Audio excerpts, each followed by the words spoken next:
ही उभी आपली चालली होती, सर्व संपली आहे.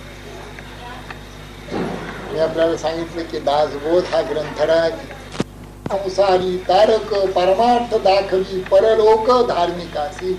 वृत्ती जर धार्मिक असेल तरच हे होऊ शकतं असं समर्थांचं म्हणणं. अधार्मिक वृत्ती जर असेल, मला सांगा, हवं ते खायचं, हवं ते पियायचं, हवं तिथे जायचं, हवं ते बोलायचं, हवे तसं बसायचं, मना पूतम समाचरे, अशी जर वृत्ती असेल, अशी कल्पना करा, तर त्याला इहच नाही जयाचे अधिक धड नाही तयाचे परत्र पुससी काही. त्याला कुठला परलोक, त्याला विचारच कुठला, इथेच धड नाही त्याचं.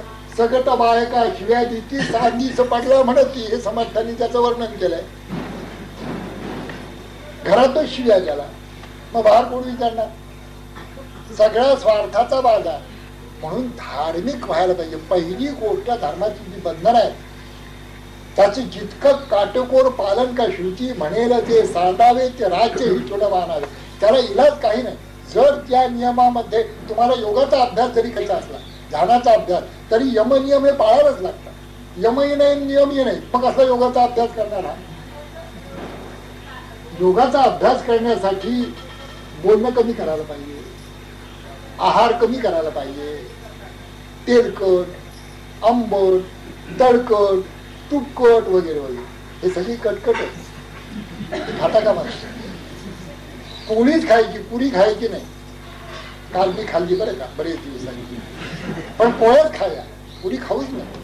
आणि त्यातल्या त्या डाळाची पुरी तर अजिबात नको. योग होणार नाही, ध्यान जमणार नाही, आपल्याला सांगून ठेव. अगदी युक्ताहार विहारस्य युक्त चेष्टस्य कर्मसु, त्यालाच योग शक्य आहे, नाही तर योगाचा अभ्यास शक्य आहे. नाम घ्यायला तेच नियम आहे. यम नियम नसेल, सत्य नाही, अहिंसा नाही, काहीच नाही, तप नाही, स्वाध्याय नाही, काहीच नाही, यमही नाहीत, नियमही नाहीत, मग कसं काय जमणार सांगा बरं. म्हणून बंधन पाहिजे. धर्म बंधन घालतो आपल्याला. इतकंच खायचं, या दिवशी उपाशीच राहील, खायचंच नाही. पुष्कळ पदार्थ बाजारात दिसतात, पण आज एकादशी आहे, खाता येत नाही. बाजारात पुष्कळ पदार्थ आहेत, खाणार नाही, खाता येतच नाही. धार्मिक आहे मी, मला जमायचं नाही. आणि अधार्मिक असेल तर वा काय शेव कळले हो. ते भजी बघा ना कांद्याचे, अरे चातुर्मास चालू आहे, युसले. ठीक आहे, तर तुम्ही काही जुन्या काळात राहता गो. आता 1980 सालाला आपण चंद्रावर जातो. आता भजी खायला काय हरकत आहे. चंद्रावर जाण्याचा ना भाज्याचा काहीतरी संबंध आहे. पण असं नाही करायचं. समाज जे बोलेल ते खरं, त्याचे सज्जन. मना चंदनाचे परित्मा झिजावे, परी अंतरी सज्जना निववावे. सज्जन मंडळी आपल्याविषयी काय म्हणतात ते पाहावं. दुर्जन कधीच कोणाला दुर्जनांना संतोष देणं हे ज्ञानेश्वर तुकारामांनाही शक्य झालं, त्यांचा प्रॉब्लेमच नाही. पण सज्जन मंडळी जी आहेत, जी खरोखरी ज्ञानेश्वरी वाचतात, दासबोध वाचतात, सत्संगती करतात, आळंदी पंढरी करतात, तीर्थयात्रा करतात, नाम घेतात, ध्यान करतात, अशी जी सज्जन सत्स्वरूप विचनेपणे बुद्धी जी आहे ती अनन्य होणे, अशी त्यांची बुद्धी अनन्य झालेली आहे, ते सज्जन. अशा सज्जनांचा आपल्याविषयी काय ग्रह आहे, काय म्हणतात ते ऐकावं. म्हणजे आपला बरोबर चाललाय असं समजावं. धर्माची चौकट जी आहे, ही चौकट आपल्यासाठी असून, आपल्या उत्कर्षासाठी असून, ती धर्माची चौकट अवश्यमेव पाळावी. तुम्ही जर शुक्रवार करत असाल तर शुक्रवार करावा. तुम्ही जर सोमवार करा, सोमवार पाळावा. तुम्ही जर मौन धरत असाल, काही काळ काही ह्याच्यामध्ये मौन आहे, मौन अवश्यमेव धरा. अशा सगळ्या चौकटी आपल्याला जेवढ्या या प्राप्त परिस्थितीमध्ये शक्य असतील तेवढ्या पाळाव्या. धार्मिक जे आहेत त्या धार्मिकांना परमार्थ परलोक देतो. पहा काय म्हणतात, परमार्थ दाखवी परलोक धार्मिकासी. धार्मिक धर्माच्या चौकटीमध्ये राहणारे परलोक. पण परलोकाला जाऊन काय ते तम भुक्त्वा स्वर्ग, हे नंतरची गोष्ट आहे बाबा. तू जेव्हा मोक्षाला जाशील तेव्हा, आता सध्या पृथ्वीवर आहेस ना, मग त्याला परलोक पुरे आहे. लगेच गीता ज्ञानेश्वरीचे जे मोठे मोठे सिद्धांत आहेत ते समोर आणतात. आपण कुठे आहोत म्हणून कृष्णमूर्ती म्हणतात, what is Gita to you? तू जिथे आहेस तिथला चाल ना, तू कुठे आहेस माहितीये का? धर्मक्षेत्रे कुरुक्षेत्रे समवेता युत्सवा मामका पांडवा, इथे आहेस. तू कधी अनन्य झालास का? मग अनन्य चिंतयंतो माम, तुझ्यासाठी नाही. तू कधी अलिप्त झालास का? नमाम कर्मा आणि लिंपंती, तुझ्यासाठी नाही. तू 24 वर्ष ध्यान कर, 2 तास रोज याप्रमाणे, तर तू अलिप्त स्थिती काही बाही होईल. पदी होऊन चळो नये, करावे नाना साधन उपाये, तरीच सापडे सोये अलिप्तपणाची. काही सोपी गोष्ट अलिप्त होणं, साक्षी होणं, द्रष्टा होणं. आम्ही भजी खातो पण आम्ही द्रष्टा आहोत. अरे वारे वा, आम्हाला भजी न खाताना द्रष्टित्व व्हायला 50 वर्ष लागली आणि तू 40-30च कसा रे द्रष्टा झालास? खाऊ नकोस भजी, हाच त्याला मारेल. एकदा गंमत असेल, गंगागीर महाराज आणि जोग महाराज असे कुठेतरी इकडे तिकडे जात असतात एका खेडेगावामध्ये. आता खेडेगावात काय आहे, कीर्तन बिर्तन आहे, तिथे कीर्तन होतं, दोघेही बसले कीर्तन आहे. तिथे एक बुवा उभा राहा. त्या बुवाचं कीर्तन, आता त्या तिथली परिस्थिती काय, त्याचं कीर्तन काय असेल ते नाही, पण हे दोघ जण श्रोते म्हणून होते, गंगागीर बुवा आणि जोग महाराज. कीर्तनकारांनी सुरुवातीला पूर्वरंगासाठी जे काय घेतलं होतं, विषयी विसर पडला निशेष अंगी ब्रह्मरस ठसावला, येत होतं पूर्वरंगाला अभंग. आणि बुवांची 2-5 मिनिटं झाली इतक्या गंगागीर बुवा 6-6.5 फूट उंच झिपार पैलवान, सगळ्याचे पैलवानी पेशाच होता जोग महाराज. काय ते गेले तिथे, त्या बुवाचं मनगट धरलं, खाली उतरलं. खाली बाईच म्हणाले, विषयी विसर, दर वर्षाला एक पाळणा हलतोय आणि विषयी विसर पडायला निशेष, हे तुझं काम नाही म्हणाले जोग महाराजांचा. ते कीर्तन करते, तू बाईच काय त्याचा दुसरा घे विषय आपला. इतकं सोपं आहे का परमार्थ? इतका सोपा आहे का? धार्मिक बांधल्याशिवाय परमार्थ शक्यच नाही. तुम्ही कुठेतरी चौकटी घाला आपल्या भोवती, आपण हे करायचं, आपण हे करायचं नाही, आणि ते आजन्म पाळायला पाहिजे. आजन्म. जोग महाराजांचं सांगतो, योगाचा अभ्यास करत असत जोग महाराज त्यांच्या तरुणपणी. काहीतरी चुकलं त्यांचा. हठयोगाचा अभ्यास असावा बहुधा, राजयोगाचा नसावा, ते काही स्पष्ट केलेलं नाही. परंतु त्यांचं कुठेतरी चुकलं, नाडीचे ठोके कमी जास्त व्हायला लागले. त्यांना लक्षात आलं की आता ते स्वतः त्यांचे जाणकार पण होते थोडे बहुत. त्यांच्या लक्षात आलं की आपला मृत्यू ओढवलेला. ते ज्ञानेश्वरांच्या तिथे गेले आणि घरनं धुळून जाते. ते म्हणाले, ठीक आहे, आणखीन 25 वर्ष तुला देतो, कीर्तन करत बस. कीर्तन आणि प्रवचनच करायचं, याच्यापेक्षा आणखीन नाही. शेवटी जेव्हा 50वी व्हायला झाली तेव्हा त्यांनी सोनोपंतांना सांगितलं, ते त्यांचे आता शिष्य, ते पहा आता आम्हाला जायला पाहिजे, आता आमची इहलोकींचं वास्तव्य संपलेलं आहे. ते म्हणाले, बुवा तुम्ही 2 मोठ्या भाकऱ्या खाता, आम्हाला अर्धी खपत नाही आणि तुम्ही जाणार काय म्हणता? धिप्पाड देह होता पण सगळ्या रोगांनी पोखरलेला होता. ते म्हणाले, मी सांगतोय खरं आहे. ते म्हणाले, कशावरून? तर त्यांनी ही हकीकत सोनोपंतांना सांगितलं. ते म्हणाले की असं झालं त्यावेळेला, आणि ज्ञानेश्वर माऊलींनी मला 25 वर्ष अधिक दिली, त्याची मर्यादा संपली, आता जाणंच आहे, आता दुसरा मार्गच काही नाही, आता धरणं धरून काही होणार नाही आणि तो मार्गच नाही. त्याप्रमाणे आता आपल्याला आळंदीला जायचं आणि तिथे देह ठेवायचं, त्याप्रमाणे त्यांचं झालं पुढे. पण 25 वर्ष पर्यंत अशी काही घटना घडली होती हे एका बरं तोंडा शब्दाने देखील सांगितलं नाही कोणाला. काही चौकटी जर आपण पाळल्या नाहीत ना, नाहीतर काल नाही ज्ञानेश्वरी वाचायला आलं तर सगळ्या पुण्याला माहिती, अहो ते अमके तमके ज्ञानेश्वरी वाचतात आणि त्यामुळे ज्ञानेश्वरी वाचतात ह्याचं एक्सप्लॉयटेशन, आपला धंदा, आपलं काय आणखीन अवंतर लोक ह्याच्यावर इम्प्रेशन, हे ज्ञानेश्वरी वाचतात, हे नामस्मरण करतात, हे सगळ्या जगाला माहिती आहे, नामस्मरण करतात. असं काही उपयोग नाही. म्हणून काही काही संप्रदायामध्ये ते गोमुखी घेऊनच नाम घेतात. उद्देश हा की कोणालाही कळू नये. पण आता देवळातच बसून गोमुखी ओढतो, गोमुखी बघितली की हा नाम घेतो एवढं लक्षात येतं नाही, त्याचा हेतूच सगळा संपला. मग गोमुखी कशाला ते आपल्या बाजूला काढून आपलं नाम घेण्याची पिशवीची काही जरूर नाही. परमार्थामध्ये प्रथम काही चौकटी आपण पाळणं अत्यंत आवश्यक आहे. आपल्याला जायचं आहे त्या जीवाची मुक्ती. जीवाची मुक्ती याचा अर्थ देहाला चिकटलेला जो मी आहे हा जीव आहे, देहच मी असं म्हणतो आहे. देह मी वाटे ज्या नरा तो जाणावा आत्महत्यारा असं समर्थन म्हटलं. आता यापेक्षा आणखी काय, देहच मी असं ज्याला वाटतंय त्या देहाला चिकटलेला मी तिथून काढून सोडवून त्या सहा मध्ये लीन करणं त्याचं नाव मुक्ती. इथून त्याला काढल्याबरोबर सगळ्या दुःखाची निवृत्ती होते आणि तिथे गेल्याबरोबर निरतिशय आनंद प्राप्ती होते. सगळ्या वेदांताचं सार एवढंच आहे, सर्व संतांच्या सांगण्याचा मथितार्थ एवढाच आहे.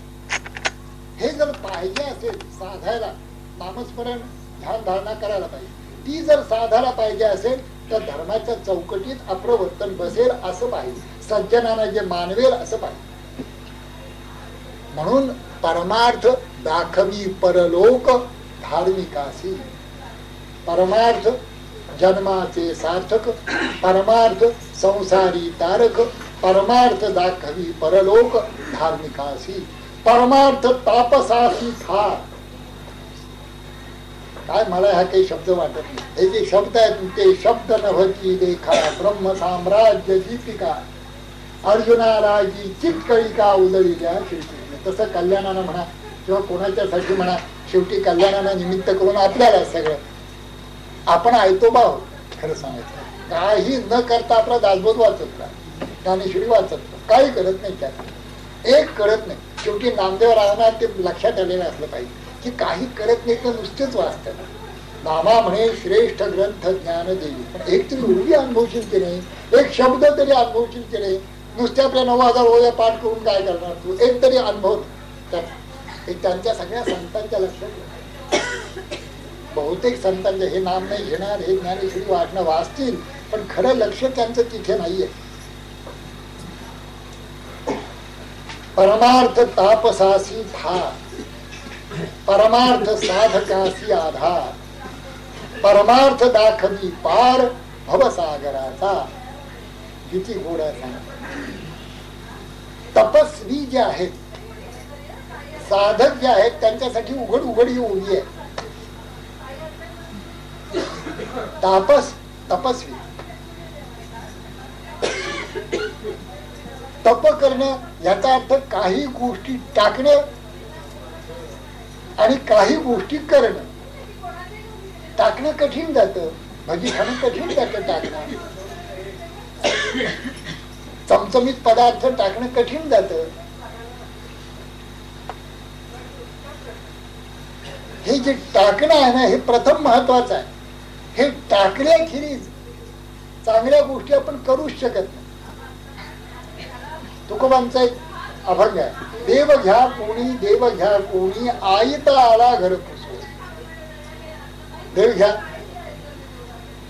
घर घर हिंडून आम्ही सांगतो तुम्हाला आमच्या जवळ आहे तुम्ही घ्या. देव नलये, देव नलये साठविण्याचे हृदये जागे. आमच्या सगळ्या जागा कुणी भरून गेलेल्या आहेत, साठवायचं कुठे. तुम्ही म्हणता हृदयात साठवा, हृदयात किती अडगळ आहे. तो परवाच गाडीच्या बघितला लक्ष्मी रोडला, तो हृदयात आहे. त्या आमच्या तमक्याचा फाउंटन पेन माझ्या आजी अंतःकरणात बसला आणि ते घड्याळ बांधलं होतं, सोन्याचा पट्टा होता, सोन्याचं घड्याळ होतं. पूर्वीचं घड्याळ असलं पाहिजे, ते काय सुंदर होतं. अगदी आत आत जाऊन बसलं आणि तो बंगला बघितला काल. हा हा हा हा, तो बंगला बघितलं बरं असं वाटलं आपल्याला. मी तुम्हाला सांगितलं ना मागे एका ठिकाणी मी प्रवचनाला गेलो होतो, तेव्हा तर मलबार हिलला. तिथे फ्लॅट आम्ही उतरलो इथे शिवाजीनगर प्लॅटफॉर्मवर.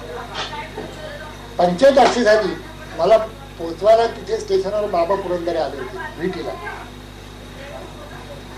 बाबा म्हणाले फर्स्ट क्लास मिळत नाही, सेकंड क्लास मिळत नाही. म्हटलं तुम्ही काही काळजी करू नका, गाडीची वेळ झाली, 1 मिनिट 2 मिनिटं होती गाडी. तुम्ही काही काळजी करू, मी तसाच शिरतो म्हणजे तुम्ही जा आता आपल्या मार्गाने, मी आता माझ्या मार्गाने जातो. त्याप्रमाणे मी गाडीत बसलो, गाडी सुटली. आता ती गाडी रात्रीची पॅसेंजर आपल्याला माहिती आहे सगळ्या ठिकाणी थांबत. भायखळा पहिल्या स्टेशनवर भायखळा बहुतेक मी उतरलो आणि त्या तिकीट चेकरला गाठलो. मी म्हटलं बा असं असं आहे, मी विदाऊट तिकीट आहे, मला तुम्ही तिकीट द्या, पावती द्या. तुम्हाला तुम्हाला काय करायचं आहे, तुम्ही बसा. हा काय हा चमत्कारिक मनुष्य काय भेटला मला काय लक्षात घ्या, तुम्ही जायचं तसंच म्हणायचं. मी म्हटलं तुम्ही पावती दिली नाही, कोणीतरी मला पकड म्हणाल, मीच तर आहे शेवटपर्यंत, मी पकडत नाही तुम्हाला, तुम्ही काय काळजी करा दिन शेवटी. मी कल्याणला पुन्हा उतरलो. मी कल्याणला त्यांना म्हटलं, विनंती केली की म्हटलं बघ असं आहे, मला काही झोप यायची नाही, तुम्ही पावती द्या मला तिकीट. ते म्हणाले काय मनुष्य तुम्ही शिवाजीनगरला आहात ना, शिवाजीनगरला मी आहे. शिवाजीनगरपर्यंत गाडी आली आणि तो मनुष्य मला काही पुन्हा भेटला, तो तिकीट जे करणार. आता बाहेर कसं पडायचं सांग, 2 वाजले. माझी चुळबुळ बघून माझ्या शेजारी एक तरुण मनुष्य बसला होता. त्याच्या लक्षात आलं की हे काहीतरी यांना काहीतरी झालं. ते म्हणाले कुठे गेला होता, तर म्हटलं वो मुंबईला गेलो. कशा करता गेला, म्हटलं अशा अशा ठिकाणी माझं प्रवचन. हो म्हणाले अहो ते आमचंच आहे, मग मी तुम्हाला तिकीट देऊ. ज्ञानेश्वर माऊली. तो म्हटलं तुम्ही कसे देणार, तर म्हणाले तुम्ही बघा, तुम्ही सावकाश या, सावकाश या, मी तुम्हाला तिकीट आणून देतो. तो ग्रस्त गेला बाहेर, त्यांनी प्लॅटफॉर्म तिकीट काढून आणलं. तिकीट विषय तमाम शास्त्र एकदम उत्तम.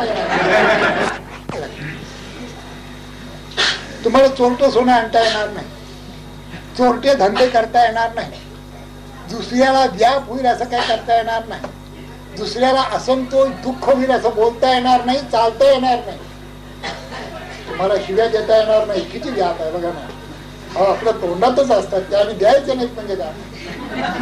आपल्या ज्या आहेत वस्तू, त्या जन्मजन्म सांभाळलेल्या ज्या गोष्टी आहेत त्या दुसऱ्याला देण्यासाठी आपल्या असतात. खरं म्हणजे आपल्या स्वतःसाठी कोणी थोडंच असतं का, दुसऱ्याला देण्यासाठी असतात, त्या द्यायच्या नाहीत. नाही ह्या पुष्कळ गोष्टी. तुम्हाला वेडवाकडे खाता येणार नाही, हॉटेलमध्ये जाता येणार नाही. हॉटेलमध्ये खरोखरी आता काय बोलायचं, आमच्या मित्राची गोष्ट मागे दग्ध परान्ने पाही, हस्त दग्ध प्रतिग्रही, मन दग्ध स्त्रीचे ठाई करून काय जपतप.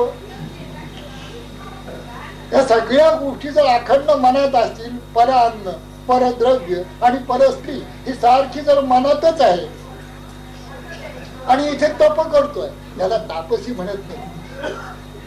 तपस्वी म्हणजे ज्यांनी या सगळ्या गोष्टी सोडून दिलेल्या आहेत. इतकंच नाही तर ज्याला एकच एक ध्येय आहे आत्मदर्शनाचं, सरळ सरळ, त्याला तपस्वी म्हणतात.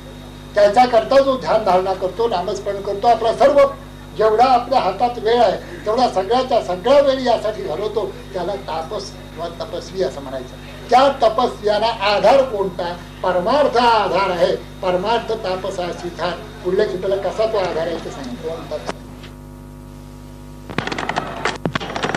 दासबोध प्रवचन दशक 1 समास 9 1/12/80. आज निमित्त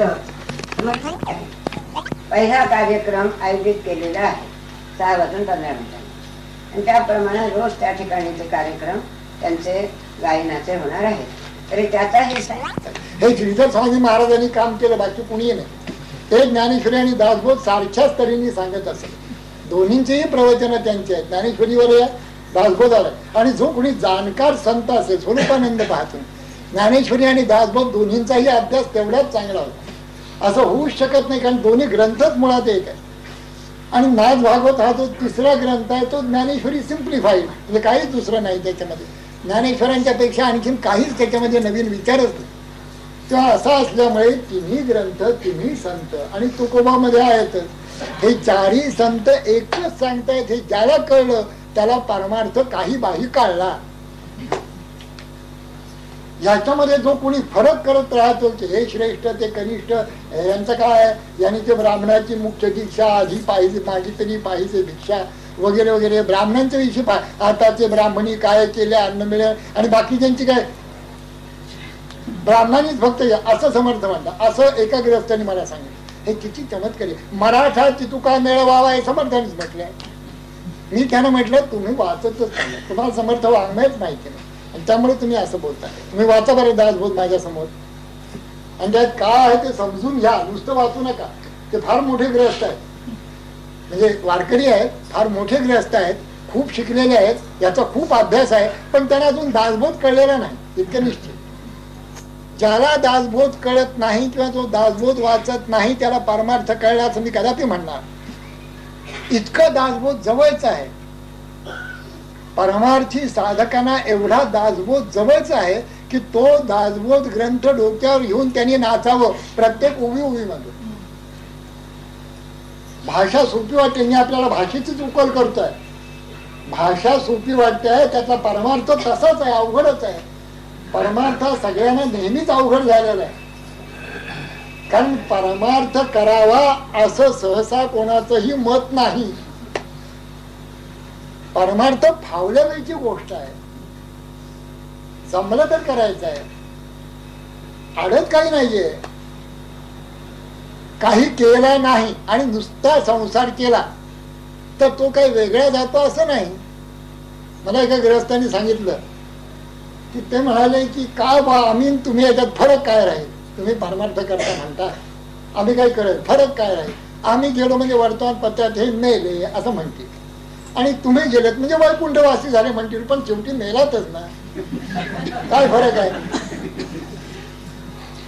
मी म्हटलं बा असा ही गोष्ट जरी खरी असली तरी ज्ञानेश्वर महाराज मेले असं कोणी म्हणत नाही, तुम्ही मेलात असं म्हणणार.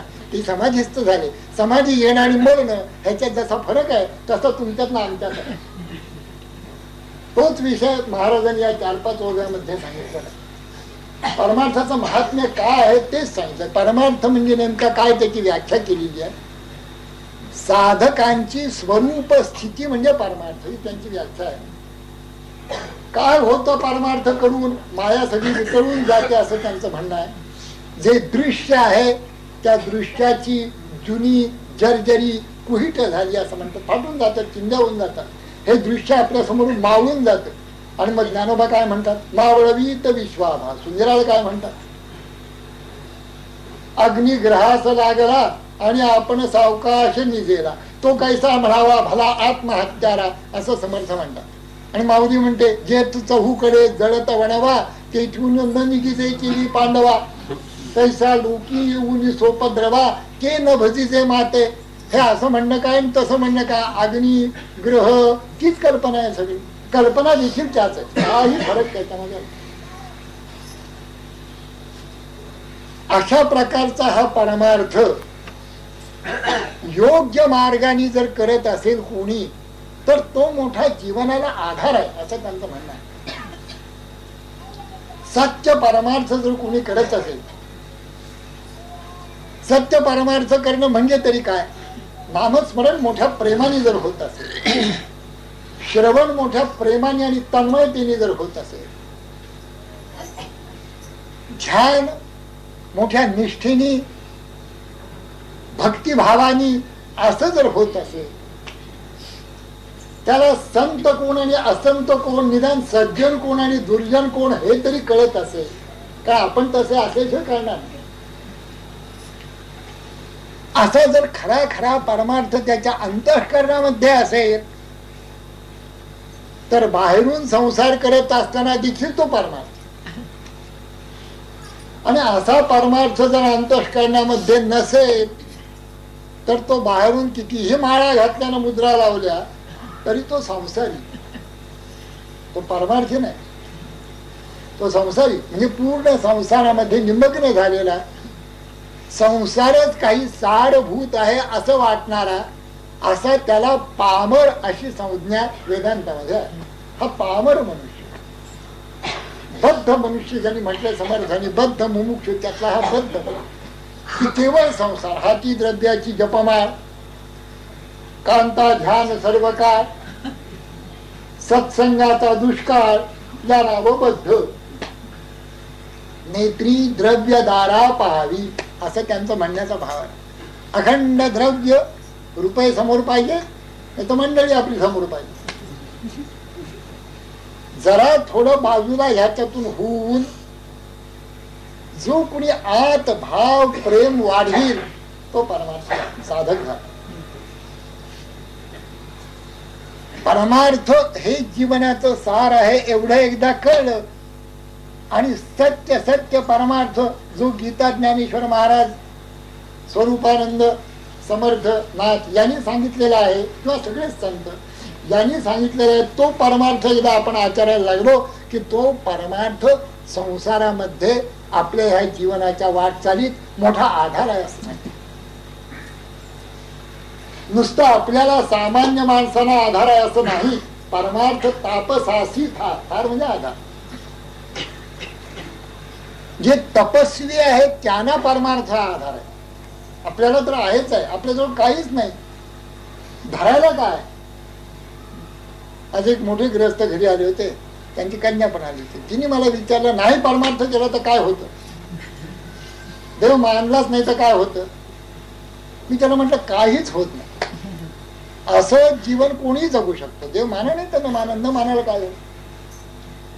देव म्हणजे काय ते माहिती नाही, देव म्हणजे काय ते तुला ठाऊक नाही, त्याचं कसं दर्शन असतं ते ठाऊक नाही, दर्शनासाठी काय प्रयत्न करायला लागतात ते ठाऊक नाही अथवा केलेही नाही.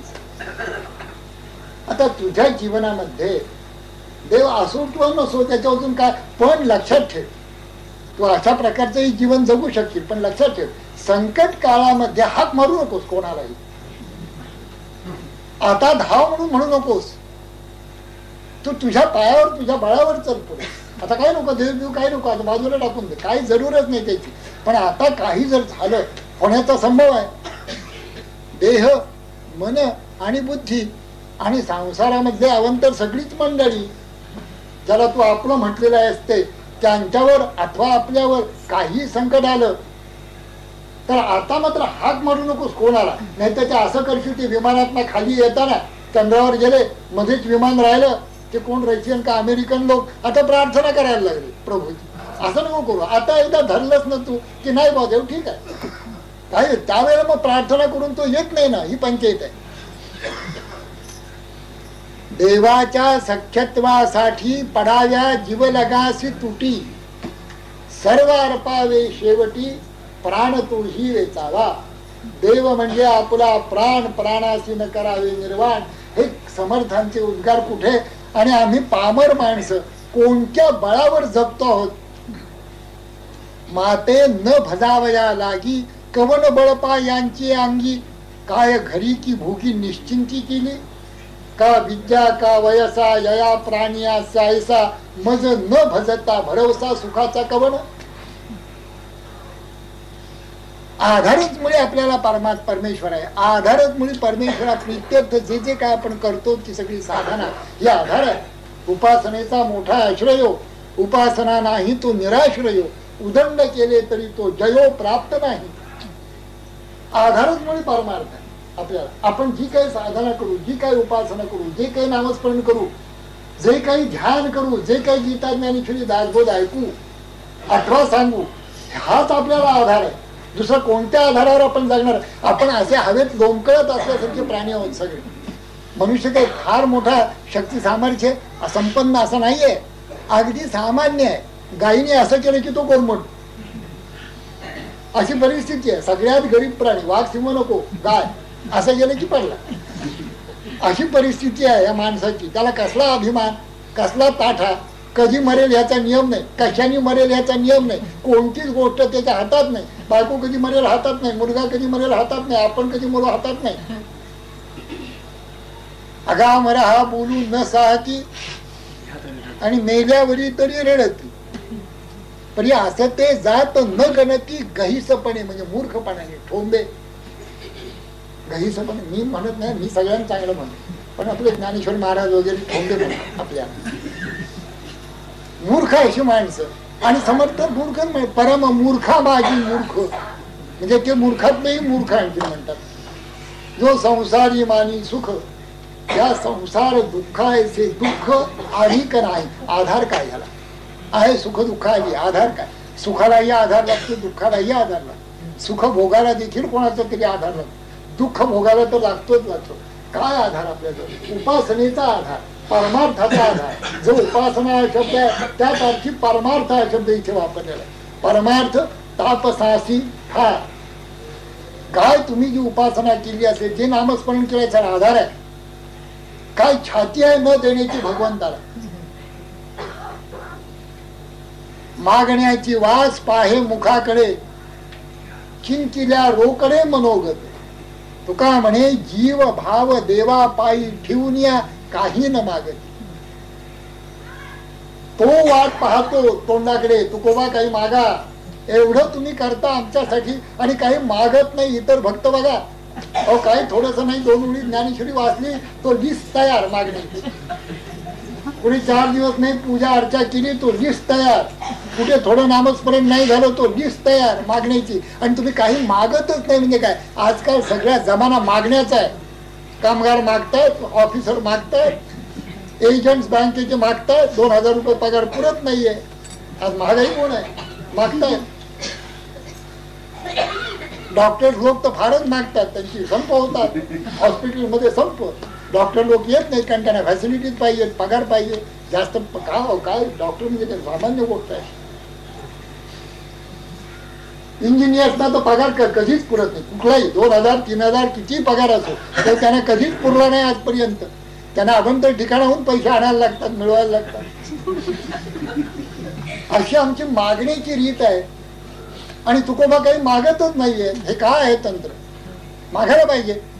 जेव्हा मागितल्याशिवाय त्याला काय कळणार काय, आमच्या मनातल्या इच्छा त्याला कळणार आहे थोडे.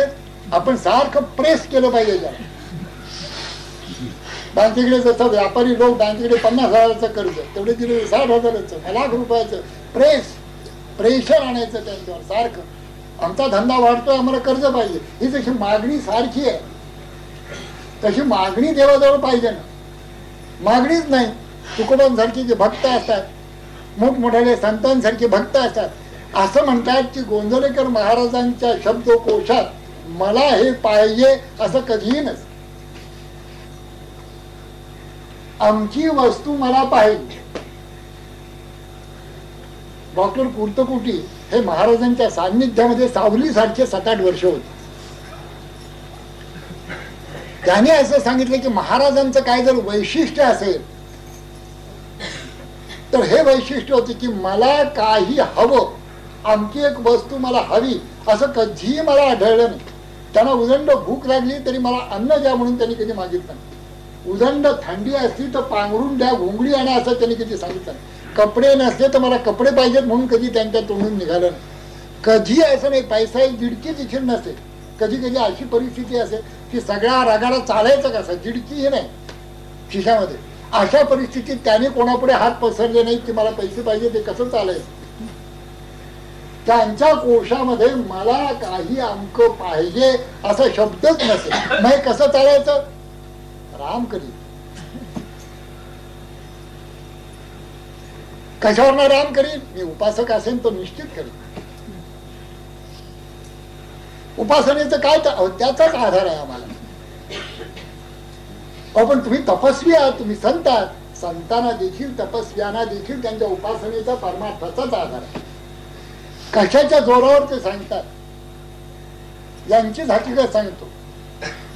एका राजे साहेबांनी त्यांना सबंध सनद, 3-4 गावाची सनद इनामी अशी देऊन टाकल्यानंतर त्यांनी तिथल्या तिथे ती फाडून टाकली आणि सांगितलं माझा परमार्थ असा लाचावलेला नाही. ऐन 25, 30, 40च्या आतली गोष्ट आहे त्यांच्या वयात. आपल्यासारखा असता तर असू द्या, 3 गावची सनद असू द्या, परमार्थ करा केला म्हणून काय झालं. ती सनद काय असली का खाते का मागते, आम्ही तसे अलिप्तच आहोत. तोही नेत्रीप आहे, श्रवणी ऐकतू आहे, ज्ञानेश्वरांच्या ओव्या. त्यांनी तिथल्या तिथे ती फाडून टाकली. ही जे काही तंत्र आहे, कशाच्या आधारावर हे सगळे राखतात जगतात. साधू संत महानुभावी साधक सिद्ध कोणत्या आधारावर, परमार्थाचा आधार असतो त्यांना. पैसा नाही, देह नाही, बायको मुलं नाही, काही नाही. तसं बघायला गेलं तर काही अनुकूल अशी परिस्थितीच नाही. तुकोबा कशावर जगत होते असं विचारलं तर परमार्थ. परमार्थ तापसासी धार. तपस्वी मंडळींना देखील परमार्थ हाच आधार आहे. परमार्थ साधकासी आधार. तिथे थार म्हटलंय, इथे आधार म्हटलंय, एकच पण डिग्री कमी. साधकांनाही आधार परमार्थच आहे. खरा साधक असेल तर परमार्थाचाच त्याला आश्रय आहे.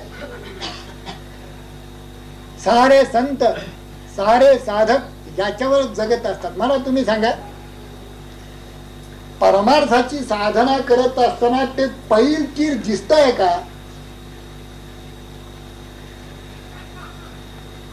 हा जो भवसागर आहे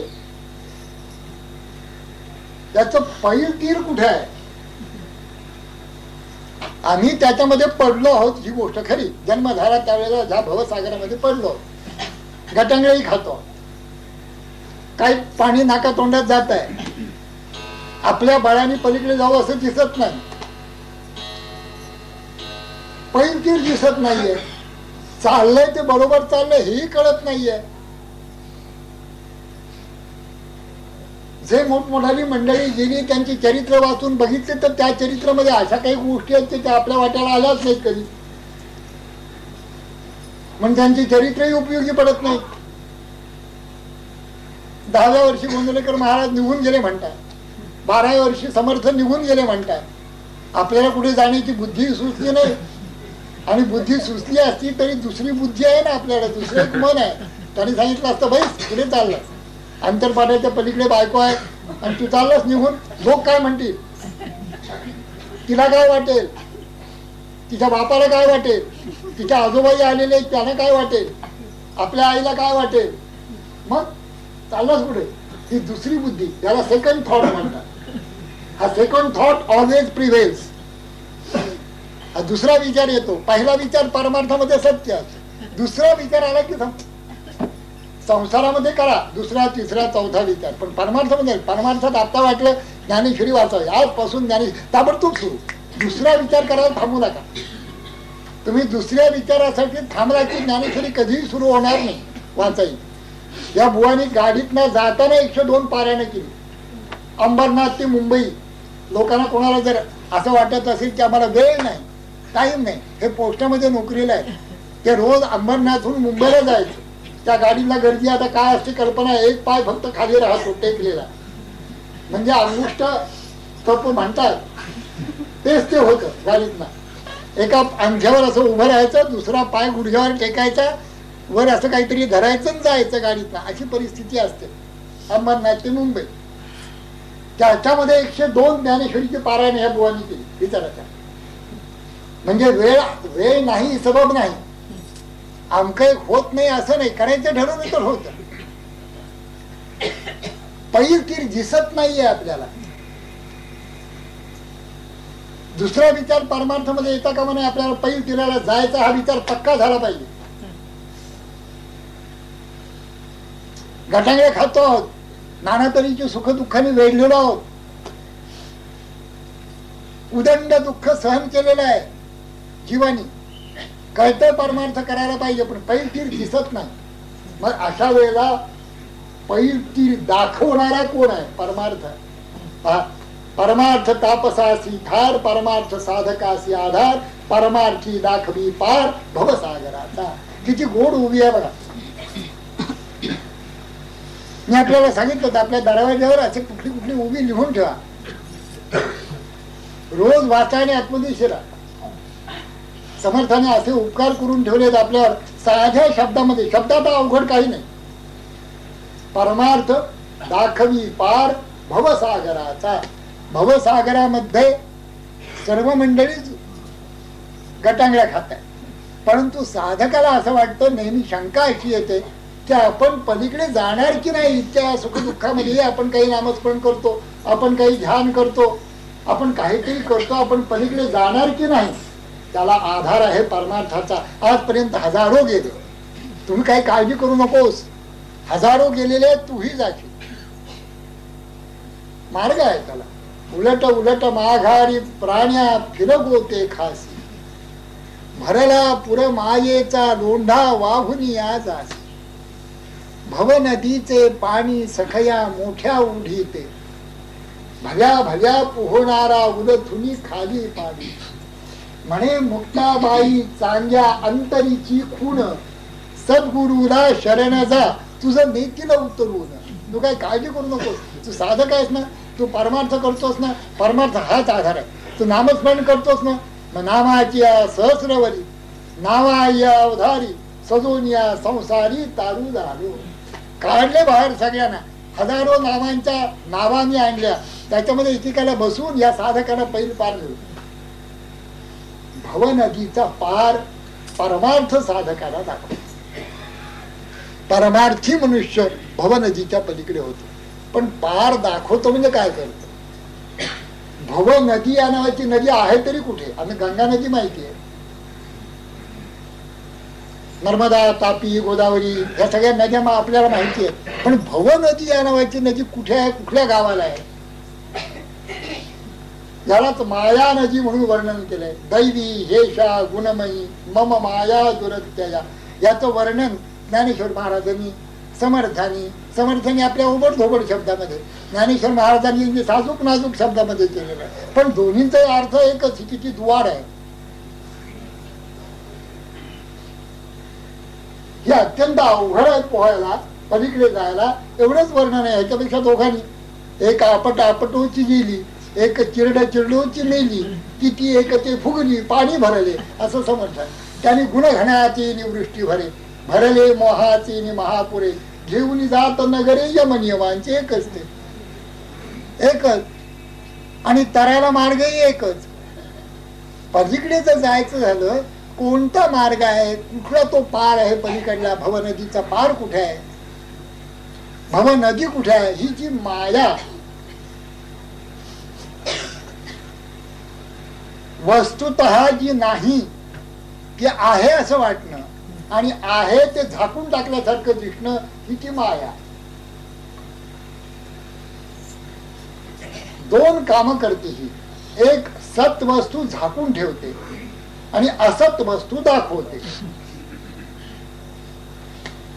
परमात्मा सद्रूप आहे, सगळ्या ठिकाणी आहे, अखंड आहे, सच्चिदानंद आहे, असा तो असताना, आणि असे सारे संत आपल्या अनुभवाने सांगत असताना आम्हाला मात्र तो डोळ्याच्या पलीकडे असावा, न दिसावा, न भासावा, न अनुभवाला जावा, ही ती माया. आणि जी नाही ते जगत रूप आम्हाला अगदी सत्य वाटावं, ही ती माया. हे दोन कार्य आहेत माया. ही अशी कार्य ज्याच्या मनामध्ये अथवा बुद्धीमध्ये स्फुरतात, त्याच्या पक्षी माया नदी आहे, भव नदी आहे.